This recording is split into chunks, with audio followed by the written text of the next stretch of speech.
حاجی صاحب، آپ صدر ریاست رہے، آپ وزیر اعظم بھی رہے، آپ وزیر بھی رہے، اور جہاں بھی آپ جس عہدے پہ بھی رہے کوئی نئی داستان آپ چھوڑ کے آئے.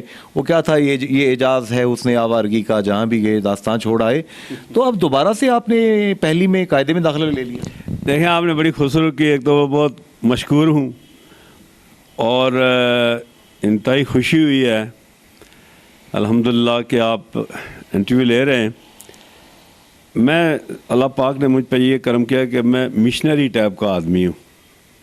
میں نے زندگی میں اتار چڑھاؤ بہت دیکھے، اور اللہ کا یہ شکر ادا کرنا چاہتا ہوں کہ یہ بات آپ نے صحیح کہی کہ ایک شخص منسٹر، پرائم منسٹر، پریزیڈنٹ، اور پھر اس کو کیا ضرورت پڑ گئی. میں نے ملک و ملت کی خدمت کی قسم کھائی ہوئی ہے، اور یہ میرا مشن ہے کہ جب تک اللہ نے مجھے صحت دی ہے میں خدمت کرتا رہوں گا. اور مجھے اس بات کا بھی احساس ہے کہ موجودہ حکومت انتہائی نالائق ہے اور وہ 2.5 سال میں کچھ نہیں کر سکی. دس از فیکٹ. ہمارے چاہے اوورسیز بھائی ہیں، چاہے پاکستان میں ہیں، آزاد کشمیر میں ہیں، اور ہمارے بڑے میگا پروجیکٹس ہیں جو بالکل راستے میں رک گئے ہیں ان کی وجہ سے. دس واز دل. مجبوری یہ تھی کہ میں سوچ یہ رہا تھا کہ اگر یہ میں ایسا نہیں کہہ سکتا کہ میرے بغیر نظام نہیں چل سکتا. یہاں حضرت قائد اعظم کے بعد بھی پاکستان ماشاءاللہ چل رہا ہے، بھٹو شاہد کے بعد بھی، محترم بے نظیر کے بعد بھی. بٹ ان فیکٹ آدمی یہ سوچے کہ وہ کتنے کچھ زیادہ ملک کے لیے کر سکے، اس کو کرنا چاہیے. میرا ایمان ہے، دل تڑپ رہا ہے کہ میں مقبوضہ کشمیر کے لیے کچھ کر جاؤں.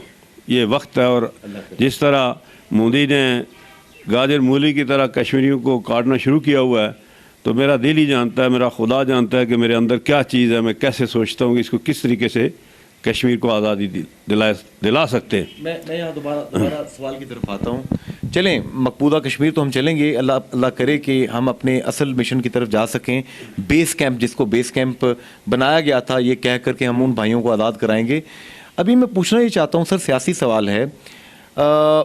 میں نے کل سردار عتیق احمد خان صاحب، سابق وزیر اعظم، ان کو انٹرویو کیا. سردار حسن خالد ابراہیم خان صاحب کو انٹرویو کیا. ان کے جتنے سپورٹرز ہیں ان کو بھی انٹرویو کیا.